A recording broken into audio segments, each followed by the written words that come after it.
Good afternoon, everyone. My name is Kat Goldsworthy. I'm a research fellow here at the Australian Institute of Family Studies, working in the Evidence and Evaluation Support team. Before we begin today's webinar, I would like to acknowledge the Wurundjeri Woiwurrung and the Bunurong people of the Kulin Nations, who are the traditional owners of the lands in Melbourne where I'm speaking to you from. I also pay respects to the traditional custodians of country throughout Australia and recognise their continuing connection to lands and waters.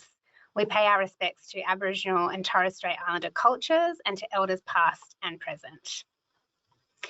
Today's webinar is part of a series designed to share information about the evaluative work that social service providers are undertaking across Australia.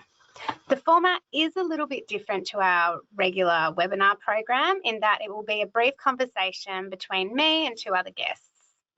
Today, my guests are Melissa McSeveny and Courtney Jacques from Catholic Care Sydney, who are joining us to talk about developing and implementing a routine outcomes measurement tool. Before we dive into our discussion, though, I do have a little bit of housekeeping to cover.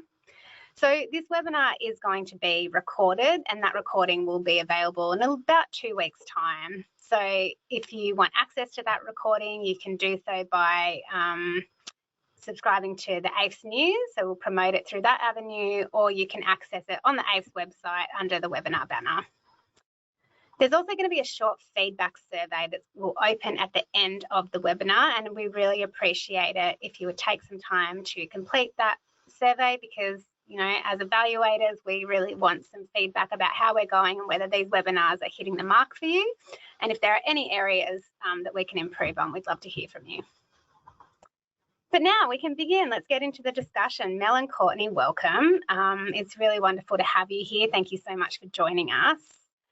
Could you possibly just start by telling our audiences who you are and what your roles at Catholic Care Sydney are? Mel, I might throw to you first. Sure, thanks, Kat. So I'm Melissa McSeveny, as Kat mentioned, and I'm the Manager of Evidence Impact and Research at Catholic Care Sydney.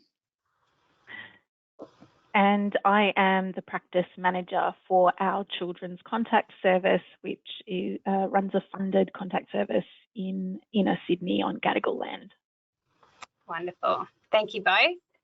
Now, I invited you both here to talk about some really interesting work that you've been doing, developing a routine outcomes measurement tool that's now being used at Catholic Care, I think, across several different services. And I'm sure our audience is going to be really keen to hear how that works in practice. It's something that a lot of people struggle with, or, you know, a lot of people are trying to achieve is developing this one tool that they can use across different areas. So very excited to have you here to talk about that today. So we might start then with you just telling us a little bit about what a routine outcomes measurement tool is and what led you to developing something like this in the first place.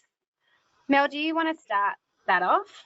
Yeah, sure. So routine outcome measurement is the practice of measuring the impact of services throughout the service or throughout the client journey. So we aim to measure how clients are going with particular circumstances in their life when they enter our service to have a baseline measurement.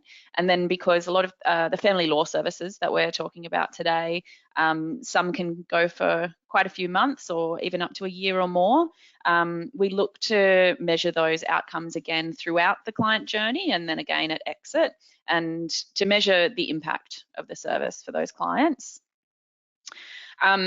And this project that we're talking about today, we had to develop our own outcome measurement tool because a lot of the tools that are recommended to use or are being used across other family law services in Australia are not very specific to the outcomes that we're looking to measure. A lot of services might use wellbeing measurement or measurements of psychological distress.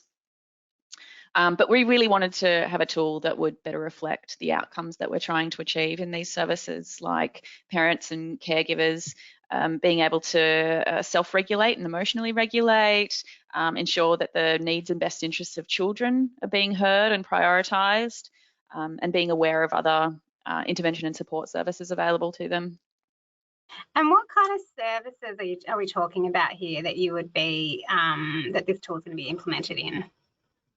Yeah, there's a range of services related to family law, such as family law counselling, family dispute resolution, and children's contact services.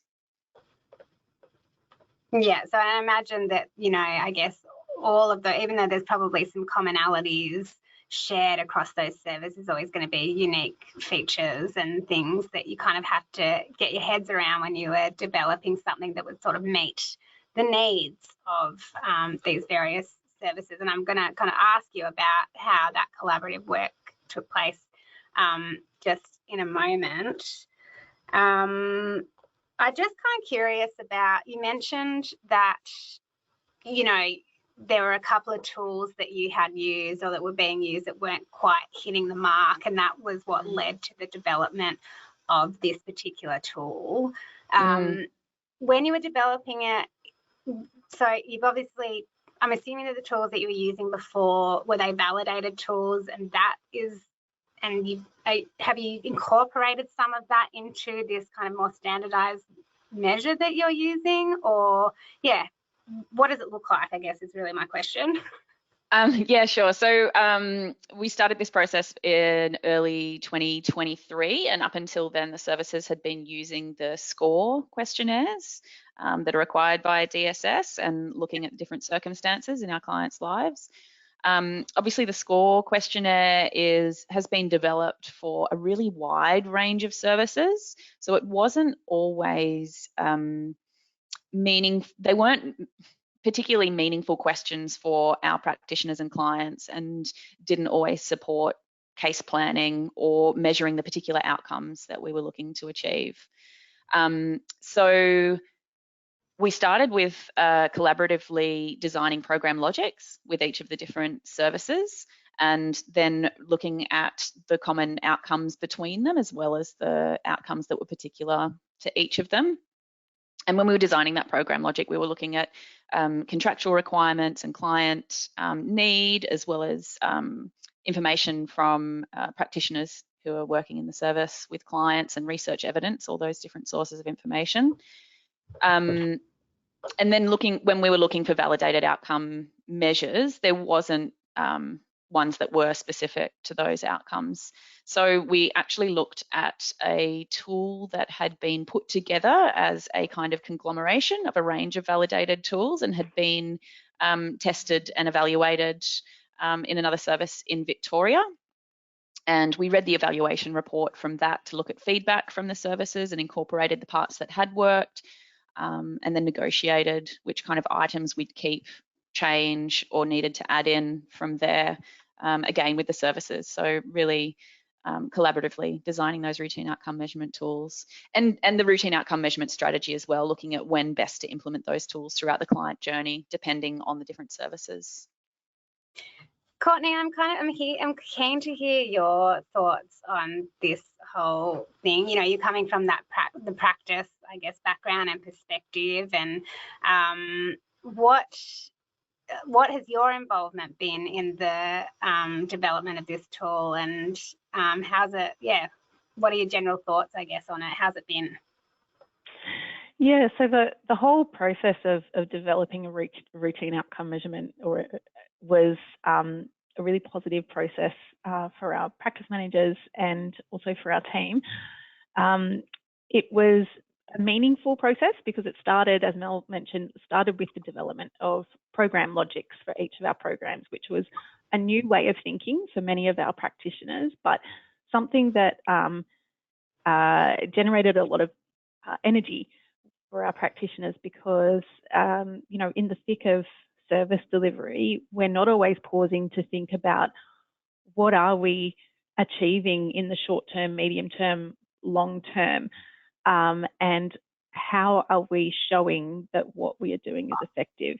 So to have the support of Mel and her team to take time to explore those questions and come up with a program logic really generated some energy and then some excitement to work out ways that we can demonstrate this in a formal way by asking our clients meaningful questions at the start of service delivery, during service delivery, and at the end. And really demonstrating what impact we might have been having. So it was a process of lots of conversation, lots of negotiation, lots of feeding back and forth and problem solving. It was a really collaborative process and really supported positive teamwork. And so from your perspective, did you feel like there was a need to have a tool like this in place, that, you know, there was some systems in place or measures in place that maybe particularly weren't working or weren't capturing the data that you wanted, and maybe, you know, were a bit clunky to implement? So were you hearing that on the ground, and from your perspective there was just this real need and desire to do something like this, or was there a driving force kind of coming from, you know, a different avenue that you were then kind of brought on board to manage the process? I'm just curious to hear what the driving forces were. Yeah, so I think it's no surprise to our practitioners that there's been a conversation over the last several years around our funders being much more interested, not just in what we're doing and our output, but much more interested in the actual impact that we're having, and wanting services to be able to demonstrate that that the funders are getting value for money, really, and that we're doing what we're funded to do, that we're doing what we're saying that we're trying to do. So there was this understanding that this was where programs needed to go, and then it was a really so the discussions were. Sorry, I've lost my train of thought. That's okay. I was really just wondering about, I mean, it sounds to me, yes, so there's external reasons as to why you're doing this, but then you're also talking about going through this program logic process and that being a really energizing process, which is, I mean, I maybe shouldn't be surprised by that, but I think it can be, right? It can be this way of like coming together and representing all of this great work that people are doing. And then obviously you've got this arm that Melissa comes from, which is making sure that it's sort of evidence informed and kind of having that lens on it, as well as, I'm assuming, the experience of practitioners and having the reality of the program kind of reflected in that program logic model. So, I mean, that's unexpected. Was that an unexpected outcome of that process? I mean, definitely. If you'd asked me 2 or 3 years ago whether I would be saying that I was excited about routine outcome measurements, I don't think I would have believed myself. But I think our practitioners have always been curious about and had ideas about the impact that we were having, and how clients were finding our service at the end of the process. And I think there was a real desire then, when we were invited to co-develop these routine outcome measurements, a real desire to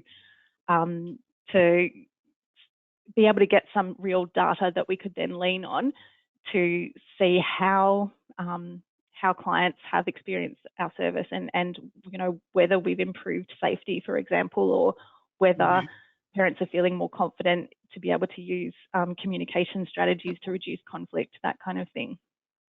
Yeah, and I want to come back to kind of some of the results and the data that you've been getting now that this tool has been out in the field for, you know, several months now, but I'll come back to that a little bit later. I'd really like to hear more about, you know, you guys both have mentioned that it's been a very collaborative process, lots of different people involved. I'd like to just hear a bit more about that process, I guess. What were the steps that you had to walk through in order to achieve that end result of developing this tool? You've had the program logic part in the middle, but Melissa, maybe you could just talk us through that process a little bit, if you wouldn't mind. Yeah, sure. So we wanted to make an effort that the expertise that we engaged to inform this work were from all those different perspectives. So we didn't want to just make it a desktop research project. So we collaborated from the beginning with practitioners, practice manager, and the Director of Family Law Services to make sure that we could come up with an evaluation strategy with routine outcome measurement that wasn't additional to the work already being done by practitioners. So after we'd worked with the practitioners to develop the program logic, ensuring we had their input around what they thought were important outcomes for the program and what outcomes were important to measure and could be measured, we wanted to make sure that the tool we used could also be helpful to inform case planning and would be meaningful for clients as well. So we worked for, I think the most in-depth and longest part of the process was around wordsmithing and including and excluding items. So we did take some items from validated tools when we were developing this tool, but we really wanted to make sure that they were strengths-based and that parents and carers and clients would not be put on the defence when they were responding to the questions, and that it would help support a relationship of trust between the client and the practitioner. We know that often clients in family law services, you know, for many reasons might not be sure who they can trust or what information to give. But we wanted to build that relationship of trust with these tools as well. We didn't want to over-survey clients or increase the administrative burden for practitioners as well. So we were really careful around deciding how many items would be in the tool. We didn't want to add in questions that might be interesting but not meaningful or useful. How long did it end up being, can I ask? Yeah, sure. So from the beginning of developing program logics with each of the teams through to looking at a routine outcome measurement strategy, building the tool together with the practice managers, and then supporting the teams with capacity building to use the tool and then implement it. And of course, working with our systems team to ensure those our IT system, our client management system could support those tools was around 9 months. And the tool itself? Like how many items did you include in the measure? So the initial tool that we use at intake has around 13 questions. They vary from the type of client and the service, but around 13 questions for that initial tool. And then throughout the client journey and at exit, we're also asking some additional questions around client experience and satisfaction. So there's an additional 6 questions around their experience. And that kind of length in the process that you're working through, that was deemed, you know, acceptable, you know, practically. Yeah, that's right. So yeah, there was lots of weighing up of pros and cons of different tool lengths, and we know that there's some quite short tools like the PWI, for example.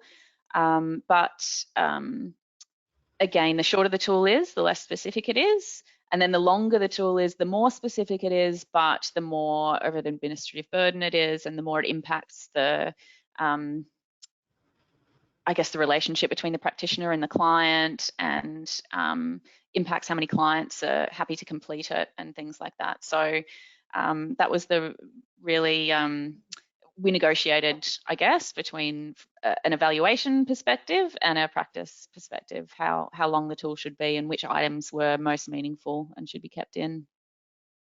And I interrupted you, sorry, before about when you were kind of talking through that process. I think we got to the point of like wordsmithing and tweaking the number of items. And then I think there are some other stages that kind of happened after that, weren't there? So after we'd decided on what the tool would look like, we then moved to capacity building, I guess, and cultural change for the teams to start to implement the new processes. That's always the fun, and that's always the fun bit in it. How was that experience for you, Courtney? Did you, was there a lot of change management that needed to happen, or was it easier because people had been involved from the start? And what, like, maybe I'll just backtrack for a second. Who within the service delivery was involved in the collaboration process? Can I ask that firstly? Yeah, so each of the practice managers of each of the programs were involved in developing the tool. We didn't want to, I guess, overburden practitioners with the work of doing the development, knowing that they already have a lot on their plates. But throughout the process, my practice manager colleagues and I were keeping our teams informed of what was happening and where the process was up to, and kind of building some positive expectation, a lot of encouragement and reassurance that this was being developed carefully and with much thought, and that we were thinking about things like the impact on the therapeutic relationship, for example, and wanting to help it, not make it worse, and also being aware of any additional administrative burden on practitioners and being really mindful of, again, trying not to make it too much more than what they were already managing. Yeah, it did help that practitioners were involved from the start around the development, right from the development of the program logics. And so when it did come time to implementing or trialing implementation, I think it started with 1 or 2 practitioners from each team just to start to try out the tool, so that change management process could be, if there was any glitches that were picked up, that wasn't being experienced by the whole team all at once. It was, I mean, it did require some, effort and work from practice managers to ensure that teams were on board to respond to any anxieties or concerns. But I think the process was overall quite seamless and quite positive, and it was really important for us to be explaining the why behind the what and how this would benefit clients, how this would benefit their own practice and their own work with clients, as well as benefiting the program and the organisation with how we'd be able to use the data once we got it. And oh, sorry, go, Matt. Melissa. Sorry, I was just going to add to that, like, although I was involved in supporting the teams, the practice managers were real champions of the work and kept that cultural change, having a really positive focus on the benefits of the tool, and also keeping the practitioners very solutions focused, so that if there was any challenges, the practice managers were great at asking the staff to think about solutions so that their colleagues could learn from them as well, which I think was an important part of the implementation to make it successful. Yeah, because it's something like that I'm always really interested in, and that I'm continuously learning about, is how to create that buy-in, at the level that of the practitioners who are ultimately responsible for collecting the data in most services. But it sounds like, you're having a lot of conversations. There was obviously a capacity building element around the implementation of this tool, and a lot of peer sharing and learning. Was there anything else involved in this process of trying to create that buy-in? I think being able to show examples of data coming in from routine outcome measurement tools. So before we had data from family law services, I could show what was happening in other services that had implemented tools to show how the information would look and how the data would look when it came in, and then talk about how that data would be useful, because that data is being translated into our reporting through the DEX framework. It's been translated into the SCORE framework to be reported through DEX. So it helps us to meet contractual requirements. It helps to make transparent the impact of the work that we're doing, and we know that it will support a whole range of business sustainability, really, around funding and contracts and staff development and all sorts of clinical governance, risk, all of those things that we can use the data to inform us. And it sounds like you're being supported by a positive culture anyway around evaluation. Like, there are multiple levels in which these things are being reinforced through, and then you've got these feedback loops as well, which, can be, I know just from hearing from others, can be incredibly powerful. We've only got a few minutes left, so I really just want to hear a little bit about, what you're seeing now that the tool has been implemented. It sounded like there was at least a small process where the tool was tested by some of the practitioners in some of the service areas, and maybe there were tweaks being made. But what happened through that implementation process, and what kind of results are you now? I mean, I don't know if you've had a chance to really analyse the data in great detail, Melissa, but is there anything that you're learning from the information that the tool's now collecting and giving you?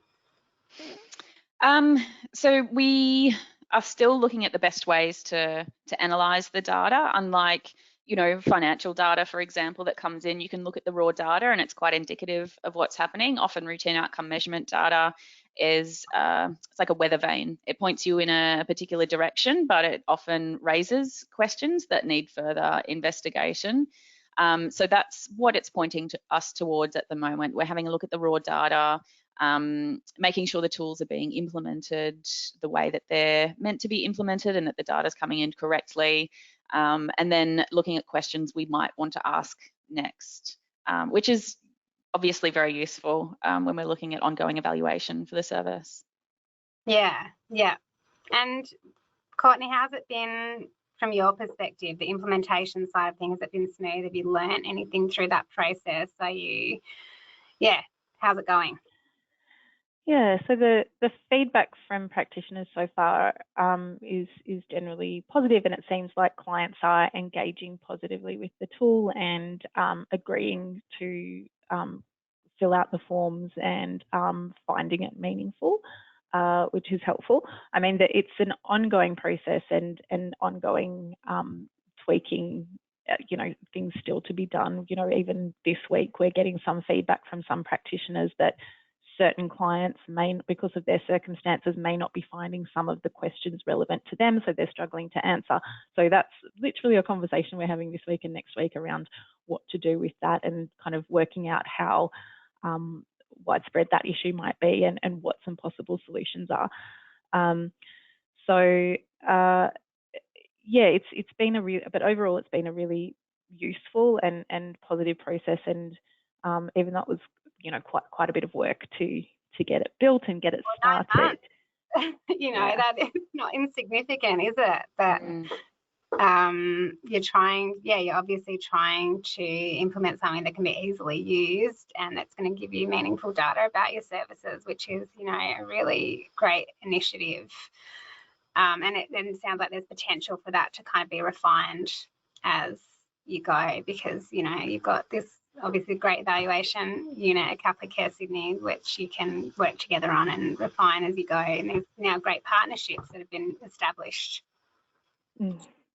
And as an aside, it's been a positive cultural change for, I think, to share learnings between the practitioners and the evaluation team.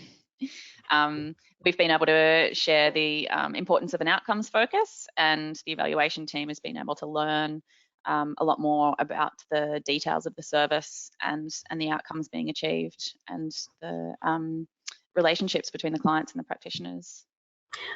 Yeah, I mean, that makes sense. I was kind of thinking when you were talking about, Melissa, before about the process, that kind of iterative process that you're going through to design the tool, and you're talking about wordsmithing and, you know, coming up with the right number of items to include. And I just, like, what does that look like? Is that, you know, as an evaluator, you kind of come in and you go, right, these are the kinds of questions, we've pulled these things from, you know, these different tools, and these are the kind of questions we think you should be asking. And then it's a matter of actually the people working in these service areas tweaking them and, like, going back and forth. Like, what does that look like? A series of meetings between 3 or 4 practice managers, a director, and myself, talking through individual questions and thinking about what the possible outcomes or reactions or responses might be from clients in responding to those questions. Keeping in mind that although the adults are our clients, many of the outcomes that we're looking to achieve are actually for the children. So how do we get indications from adults on a regular basis around what might be happening? How do we gain insight to what might be happening for the children through the parent carer's eyes? So yeah, lots of gathering various perspectives on the wording of the questions and negotiating what would be most suitable to keep in. that probably took 8 weeks, I think, refining the wording of each of the questions. Well, it's incredible. Yeah, it's such an incredibly important thing to get right, isn't it? And it can be hard to please everyone. Just in my own experience, it can be hard to please everyone on that front, particularly when you are, you know, as you said before, you're trying to maybe cover off on a lot of different things with, you know, a couple of questions potentially, and that can be really challenging to do. Yeah, that's right. And making those decisions around what do we need to routinely measure with these tools and what can be measured or investigated with a more in-depth evaluation periodically. Yeah, what do you, off the top of your head, do you know what you decided? So feedback from children, for example, so gathering that insight from children and young people, as I said, they're not our direct clients in a lot of cases, but obviously it's vital that we have information from them. And although we can routinely gather from them insights into client experience or satisfaction, we will only periodically you know, get evaluative information from children that will be separate to the routine outcome measurement process, because we know that routine outcome measurement tools are often not reliable with children and young people. Yeah, and I guess it's the point of, you know, it is about monitoring what's going on and doing, you know, having a separate evaluation process serve a different function and a different objective, and you often have to have multiple things kind of going at once to be able to answer the various questions that you've got. But in the meantime, in between doing proper evaluations, it makes sense to have something like this in place where you can kind of monitor and track the key things that you're trying to do across your services. Yeah, that's right. Well, I think we're going to have to leave it there. I've probably already gone a couple of minutes over time just because I could genuinely ask you questions about this all day, as you probably have realised. Thank you. Thank you both so much for joining us. I really appreciate you just sharing your experience and your insights. I think a lot of other people, this will be really relevant to a lot of work that other people are doing. No doubt you'll have people contacting you, asking you really specific questions about how they could do something similar to this in their organisations. So thank you very much. Thank you. Very welcome. Thank you. Thanks, Courtney. I'll also just thank our audience. Thank you, everyone who has joined us online. We really appreciate you coming along and trying something a little bit different, a little bit new that we're offering. And a big thanks to our comms team who are doing all of the amazing work behind the scenes to produce these webinars and make them happen. I'm incredibly grateful for that support. So please subscribe to the AIFS newsletter if you want access to the recording, and if you have time, complete the feedback survey when that pops up at the end of this webinar, because we absolutely value your feedback and are always wanting to learn about how we can do better. Thank you. I'll leave it there. We look forward to joining you. We look forward to you joining us at our next webinar. Take care.